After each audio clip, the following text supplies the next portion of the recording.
안녕하세요. 민권센터 김갑성 국장입니다. 오늘 커뮤니티 액션 시간에는 저희가 특별한 손님을 모시고 시민권 신청에 대한 얘기를 나눠보도록 하겠습니다.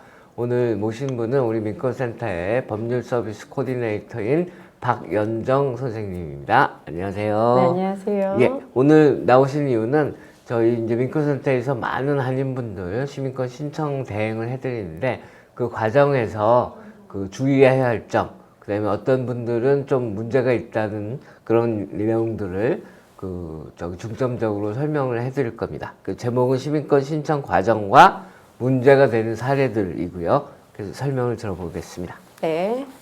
일단은 지금도 시민권 신청 문의가 굉장히 많이 오고 있는데요. 저희가 전화로 이미 상담을 진행함에도 불구하고 실제로 만나 뵈었을 때 문제가 되는 요소들이 좀 많았던 케이스들이 꽤 있습니다. 그런 경우에는 저희가 이제 밸런스를 따져보거든요. 이분이 시민권을 취득함으로 인해서 얻는 베네핏보다 리스크가 더 크다라고 하면은 저희가 좀 도움을 드리기 어려운 상황이 되겠죠. 그래서 이제 그런 내용들이 계속 발생하고 있기 때문에요. 저희 센터에서요. 문제가 되는 케이스 사례들을 몇 가지 이따가 살펴볼 거고요. 일단 그거 살펴보기에 앞서서 지난번에 이제 제가 시민권 신청 대리 과정 그리고 시민권 신청 준비 이런 것들에 대해서 얘기를 나눴었어요. 그래서 그거 간단히 다시 한번 말씀 나누고 사례들 보겠습니다. 일단은 현재도 예전이랑 같은 방식으로 민권센터에서 계속 대리 신청해 드리고 있고요. 저희는 비영리 기관이라서 수임료는 없습니다. 다만 선생님들께서 충분히 서류 작업을 다 해오신 뒤에 약속 요청을 해주셔야지만 당일에 파일이 가능하세요. 이제 저희가 전화로도 충분히 상담을 하지만 아무래도 전화로 이야기를 나누게 되면 예민하고 민감한 부분에 대해서는 말씀하시기 어려우시거든요. 아무래도 저를 직접 보는 것도 아니고 또 서류를 보고 서로 얘기를 나누는 것도 아니기 때문에 전화 상담을 함에도 불구하고 문제 상황들을 잘 발견하지 못하는 상황들이 꽤 있어요. 그래서 그거는 저희가 직접 만나 뵈었을 때 다시 스크리닝을 진행하거든요. 문제되는 부분들이 있는지 없는지 매번 확인하고 있습니다. 그래서 이제 리스크가 크다라고 생각이 들면 죄송스럽게도 저희가 케이스를 거절하거나 다른 쪽으로 이제 연결해 드리는 상황이 생길 수 있어요. 그래서 제가 몇 가지 사례에 대해서 말씀 나눠 보겠습니다. 김모 씨는 2005년 멕시코 국경을 통해 미국에 들어와 서류 미비자 신분으로 쭉 살다가 취업을 통해 영주권을 받았습니다. 근데 이제 전화 당시에는 제가 알지 못했으나 실제 만나 뵈었을 때 이제 선생님께서 말씀하시기를 텍스 보고나 WT 기록은 모두 다 있는데 나는 그곳에서 일한 적이 없습니다 라고 말씀을 하셨어요. 물론 이제 이름이나 뭐 연도나 이런 것들은 실제 이야기는 아니고요. 제가 이제 재편성한 케이스고요. 이런 일들이 꽤 많이 일어납니다. 저희 센터에 오시는 분들 중에서요. 당연히 이제 생업을 하셔야 되는데 영주권을 받을 길은 없고 그렇기 때문에 이제 가능한 경로들을 통해서 이렇게 영주권을 얻으신 분들이 굉장히 많거든요. 이제 대답을 드리자면 이런 경우는 시민권 신청을 하지 않는 게 본인에게 더 안전하다고 말씀드릴 수 있어요. 왜냐하면 영주권 때는 이 기록들이 모두 잘 들어갔고 심사가 돼서 영주권이 나왔으나 시민권 신청을 넣으면서 이 기록들이 다시 재심사되고 그래서 긁어부스럼이 되는 상황이 발생하면서 영주권에도 이제 불안한 상황이 생길 수 있어요. 그러니까 그 당시에는 발견 안 됐으나 이번에 심사하는 사람이 더 이제 딥하게 이제 리뷰를 하다 보면요. 이제 이 사람이 여기서 일한 것 같지 않네라고 하면서 이제 removal proceeding 그러니까 이제 영주권을 이제 제거하는 과정에 들어갈 수 있게 되거든요. 그래서 그런 경우라면 저희가 이제 조심스럽게 말씀드리죠. 영주권을 그대로 소지하시면서 사시는 게 더 안전하시겠습니다라고 말씀드려요. 그 과거 서류 미비를 했던 네. 경력이 있는 영주권자라고 해서 네. 모두가 다 신청하면 안 되는 건 아니죠. 그러니까 이게 어떻게 미국에 들어왔느냐, 네. 비행기를 타고 인스펙션을 했느냐, 네. 혹은 없이 이제 보드를 이제 그냥 건너 오셨느냐, 있구나. 요런 것도 당연히 이제 저희가 스크리닝 하는 상황이고요. 그 이후에 또 이민국 쪽으로 청원 넣은 게 있느냐, 뭐 이런 청원을 넣었다면 어떤 경로였고 그 경로가 법적으로 올바른 길이었느냐, 이런 것도 다 따져보게 되고요. 그리고 이제 가장 중요한 건 영주권을 직계 가족, 그러니까 내 미국 시민권자 배우자 혹은 부모, 자녀 혹은 형제까지도 될 수 있겠죠. 근데 형제 같은 경우에는 영주권이 나오는데 10년 이상 걸리거든요. 그래서 그 경우는 좀 드물고 어쨌든 그렇게 직계가족을 통해서 받은 경우라면 이전에 있던 일들이 많이 경감돼요. 문제되는 요소들이 많이 이제 사면되고 경감될 수 있어요. 근데 이제 제가 말씀드린 이분 케이스 같은 경우에는 멕시코를 통해서 들어오신 부분도 문제 요소가 될 수 있는 거고요. 두 번째로는 또 이제 취업을 통해서 영주권 받았으나 실제 거기에서 취업하지 않으셨고요.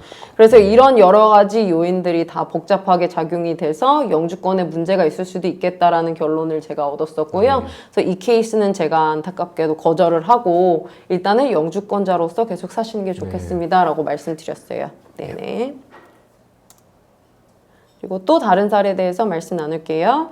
이모 씨는 2000년 한국에서 일반 방문 비자, 그러니까 B2라고 부르거든요. 그걸 가지고 미국에 입국해서 계속 서류 미비자 신분으로 살다가 2018년 미국 시민권자를 통해 영주권을 취득했습니다. 그러나 2년 후 서로 합의 이혼을 하게 되었는데요. 이 경우에는 시민권 신청해도 괜찮을까요? 괜찮을 것 같은데. 예. 예, 이분 같은 경우에는 저희가 따져봐야 될 요소가 굉장히 많아요. 우선 처음 들어오신 거는 일반 방문 비자, 그러니까 인스펙션을 받고 들어오셨거든요. 그래서 그 부분은 문제가 안 되세요. 그리고 중간에 신분이 없었던 상태로 뭐 일을 하시다거나 체류하신 것들은 시민권자인 배우자를 통해서 영주권 받았기 때문에 그런 부분들에 대해서 걱정 안 하셔도 돼요. 네, 직계가족이니까요. 그리고 이제 중요한 부분은 이제 이혼 부분이 될 텐데요. 영주권을 받으신 이 경로가 결혼하고 2년 이상이 지났다라고 하면 처음부터 10년짜리 영주권을 받게 되거든요. 네. 이미 이 두 부부가 이미 계속 지속된 경우를 생활을 해왔기 때문에 처음부터 10년짜리 줄게 이렇게 되거든요. 근데 만약에 이분이 2018년에 결혼해서 2018년에 영주권을 바로 받은 상황이다. 라고 하면 그건 얘기가 완전히 달라지잖아요. 그래서 그런 경우에는 2년짜리 영주권을 받게 돼요. 처음에. 그렇죠. 그리고 2년 뒤에 그 임시 영주권을 영구 영주권으로 교체해야 되는 과정이 있거든요. 그러니까 이런 경우라면 언제 결혼을 했고 결혼 생활 얼마큼 했는지 그리고 영주권 받고 나서 또 얼마간 있다가 이혼을 했는지 뭐 이런 것들을 다 살펴봐야 되는 상황이에요. 그래서 이분 같은 경우에는 입국 기록에 대해서는 걱정하실 부분이 없으나 네, 이제 영주권 받은 것과 결혼한 생활 이런 것들을 다 합쳐서 저희가 고려해 봐야 돼요. 다행히 제가 실제로 만났던 분은 대부분 결혼 생활을 몇 년간 이상 하신 분들이었고 그 이후에 이혼한 부분들은 시민권 신청에 그렇게 문제가 되지는 않았어요. 요즘에는 이제 또 한국이랑 무비자 협정이 있어서 네네. 무비자로 들어왔다가 네.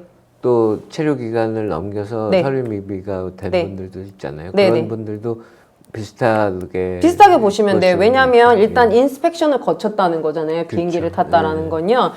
그 여권에 뭔가 사기성 문서가 없다라는 전제 하에 그런다면 문제가 없죠. 근데 또 때에 따라서는 뭔가 입국을 못 하시는 상황이 있으신 분들이 있어서 뭐 여권 기록이라던가 스탬프 기록이 이제 투명하지 않은 경우들도 있어요. 또 그런 경우는 또 다른 방식으로 저희가 상담을 진행하고 안내해 드리게 됩니다.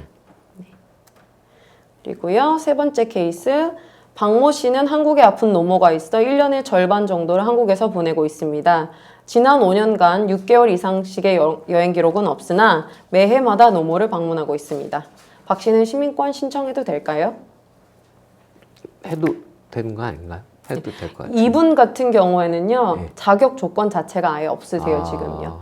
그러니까 이분이 어떻게 들어왔고, 그리고 어떻게 영주권을 받았고, 제가 여기에 전혀 언급을 안 한 이유가요, 그거랑 별개로 이분 같은 경우에 신청 자격 조건 자체가 아직 안 되세요.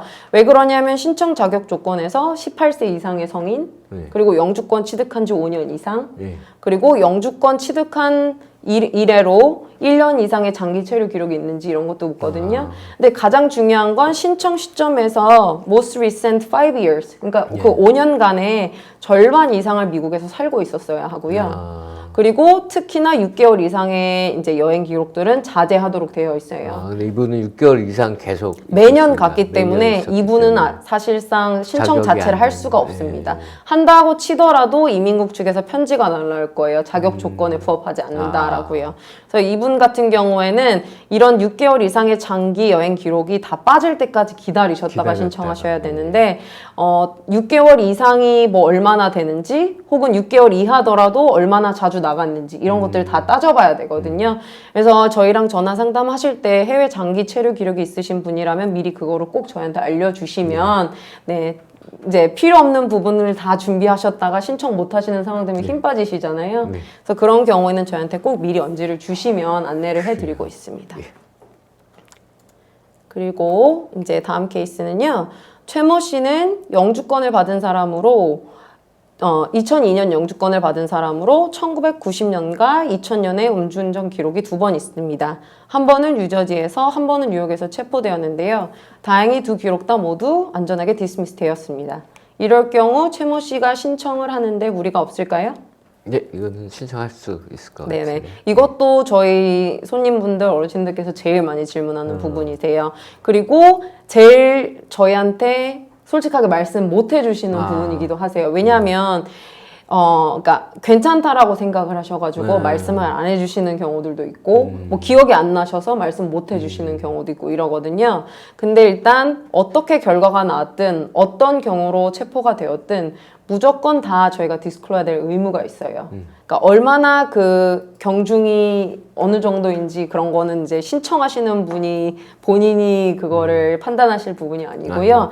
네, 그러니까 경중을 떠나서 일단 체포가 되었고 법원에 갔고 그리고 재판을 받았다라고 하면 무조건 이민국 서류에 다 제공을 해야 되고요. 내용도 다 적어야 되고 증거로 다 별첨을 해야 됩니다. 서류를요. 그래서 만약에 한 번이라도 체포되신 기록이 있다라고 하면 본인이 체포됐던 경찰서 혹은 본인이 가셨던 그 코트 가셔가지고 COD라는 거 받으셔야 돼요. Certificate of Disposition이라고 하고요.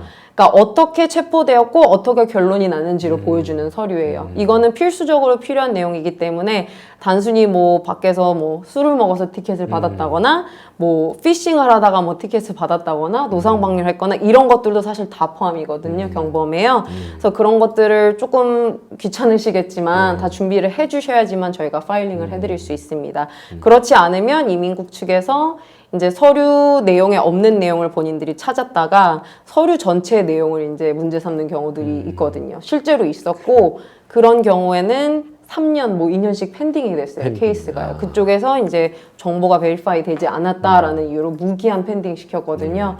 그럴 경우라면 사실은 처음부터 준비를 잘 하셔서 하시면 충분히 빠른 시간 안에 시민권 신청을 하실 수 있잖아요. 그래서 꼭 저희가 늘 부탁드리는 거 경중을 떠나서 체포권이 있다라고 하면 꼭 COD를 받아오셔야 됩니다.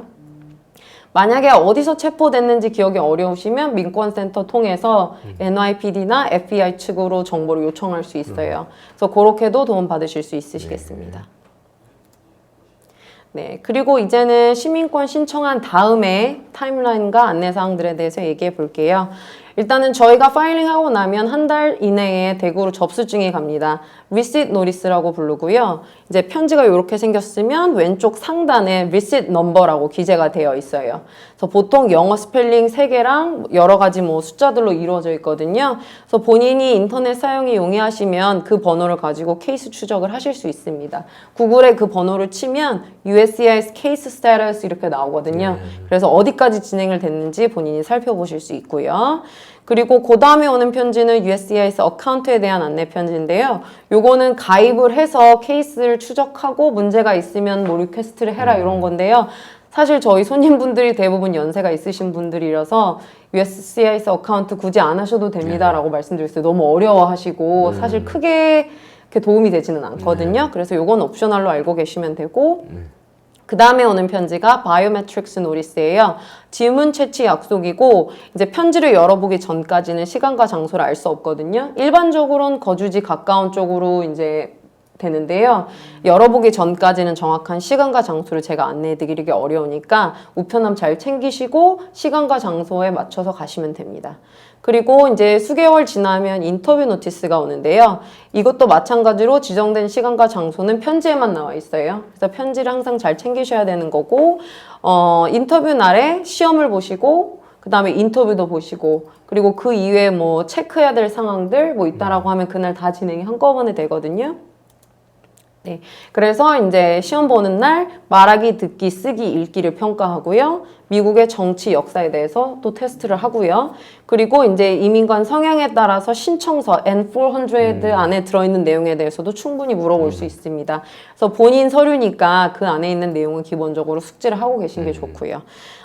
그리고 이제 저희 손님분들께서 많이 질문하시는 내용 간단히 말씀 나눌게요. 모국어로, 그러니까 한국어로 볼 수 있는 자격은 언제가 됩니까? 라고 질문을 굉장히 많이 하시거든요. 그러니까 세븐이 룰로 기억하시면 돼요. 70이요.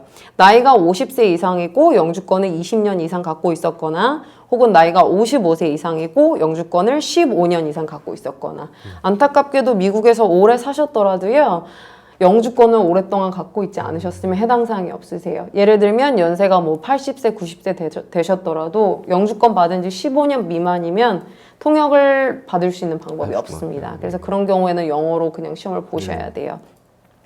그리고 이제 60세가 넘고 25년 이상 영주권 취득한 경우라면 특별 케이스로 가서요. 더 짧은 시험을 모국어로 볼 수 있어요. 그러니까 나머지 시험들은 모두 다 100문항씩 공부하셔야 되거든요. 10문제 물어봄에도 불구하고 100문항 다 공부하셔야 되고요. 60, 25, 그러니까 60세 이상이시고 25년 이상 영주권 갖고 계셨으면 20문제만 공부하시면 돼요. 네, 그 중에서 10문제를 질문할 거고 6문제 이상, 60% 이상 대답을 옳게 하시면 통과되는 거예요. 그래서 이제 이 모국어로 네. 시민권 시험을 봤을 경우에는 이제 인터뷰를 하러 갔을 때 생략되는 게 이 영어로 말하고 듣고 쓰고 읽기 이 부분은 다 웨이브가 됩니다. 생략되고 다만 이제 그 모국어로 미국 정치 역사에 대한 테스트는 또 해야 하는 되고 거죠. 예. 신청서 내용에 대해서도 랜덤으로 물을 수 있고요. 통역이 제공이 되는 그렇죠. 거죠. 통역관은 자동으로 제공되니까 누굴 모시고 가시면은 안 됩니다. 예. 예, 예. 뭐 특별한 케이스, 뭔가 몸에 장애가 있으시거나 내 리걸 가디언이 있거나 뭐 이런 경우라면 미리 신청해서 모시고 갈 수 있어요. 그런 경우가 아니라면 누굴 모시고 가더라도 같이 들어가지 못합니다. 그리고 그래서 이제 이민국에서 통역관을 제공하는 그렇죠. 거예요. 팬데믹 기간 동안에는 이제 전화로 통역이 이루어졌는데요. 지금은 많이 정상화돼서 이제 다시 면대면으로 진행을 하고 있는 걸로 알고 있습니다. 그거는 이제 필드 오피스에 따라서 조금 또 다를 수 있으니까요. 그날 가보시면 아실 것 같아요. 그리고 이거 떨어지면은 어떻게 된다고 설명 네. 안 하신 것 같은데. 예. 네, 1차에서 이제 떨어지시게 되면은 자동으로 2차 인터뷰가 스케줄 되니까요. 굳이 저희한테 알려주시거나 뭐 어디 쪽으로 전화를 하시거나 이럴 필요 전혀 없이 그 우편만 기다리시면 돼요. 이민국은 모든 서비스가 다 우편이기 때문에요. 1차 떨어지면 이제 2차 인터뷰가 스케줄되는 그 노티스를 기다리시면 되고 열어보시고 이제 2차 인터뷰 다시 가셔야 돼요. 그리고 꼭 안내드리고 싶었던 게 준비가 안 되셨더라도 무조건 1차, 2차 다 가셔야 됩니다. 그러니까 보통 준비가 안 됐으니까 그냥 안 가야지 이렇게 돼버리면요. 케이스가 정상 종결이 되지 않아요. 케이스가 계속 열려 있을 수 있거든요. 그렇게 되면 추후에 신청을 못 하시거나 신청하실 때 뭔가 복잡한 문제가 생길 수 있어요. 그래서 준비가 안 되셨더라도 꼭 반드시 모두 참여는 해 주셔야 돼요. 그럼 1차, 2차 다 떨어졌다. 그러면 이제 케이스는 종결되는 거고요. 이민국 측에서 애드민 클로즈를 하고 본인께서 또 신청하시고 싶으시면 처음부터 다시 하셔야 돼요. 처음부터 다시 돼. 네네. 예. 뭐 이렇게 뭐 항의하거나 이런 절차도 있긴 한데요. 굉장히 드뭅니다. 그걸 통해서 다시 통과를 한다라는 게요. 그래서 저희는 그냥 다시 신청하시라고 안내드리고 있어요. 그리고 이제 인터뷰가 잘 통과됐다라고 하면 선서식으로 가야 하는데요. 일부 오피스는 같은 날에 선서식을 진행하기도 해요. 다른 방으로 이렇게 모셔가셔서 선서식을 하기도 하는데 대부분은 선서식이 다른 날에 이루어지고 짧게는 뭐 2, 3주 이내에서 길면 몇 달 후에도 선서식이 진행될 수 있어요. 그래서 걱정하지 마시고 우편 기다리시면 선서식에 대한 시간과 장소 안내가 있을 겁니다. 그래서 그때 가셔가지고 기존에 갖고 있던 영주권 반납하시고 시민권 증서 받으시고 시민권 증서를 가지고 거주지 가까운 우체국에 가시면 이제 여권을 만드실 수 있습니다. 그렇게 되고 나시면 이제 뭐 유권자 등록도 하시고 참정권도 가지시고 여행도 자유롭게 다니실 수 있으실 거예요. 재수가 좋으시면 이제 시민권 선사하고 나오면 저희 민권센터 직원들이 테이블 설치하고 그래서 유권자 등록도 받습니다. 저희들이 뭐 20여 년 가까이 그 활동을 해왔는데 그래서 거기서 유권자 등록도 하시면 되고요. 네, 네. 예. 그렇게 진행하시면 되겠습니다. 그래서 앞으로 또 문의사항이 있으시면 민권센터 718-460-5600으로 연락하셔서요. 보이스 메시지 남겨주시거나 통화가 연결되면 직접 말씀하시면 되겠습니다. 예, 오늘 우리 박연정 민권센터 법률 서비스 코디네이터 모시고 시민권 신청 그 문제가 되는 사례들에 대해서 설명을 들어봤습니다. 저희는 다음 주에 또 다른 유익한 내용으로 또 찾아뵙겠습니다. 고맙습니다.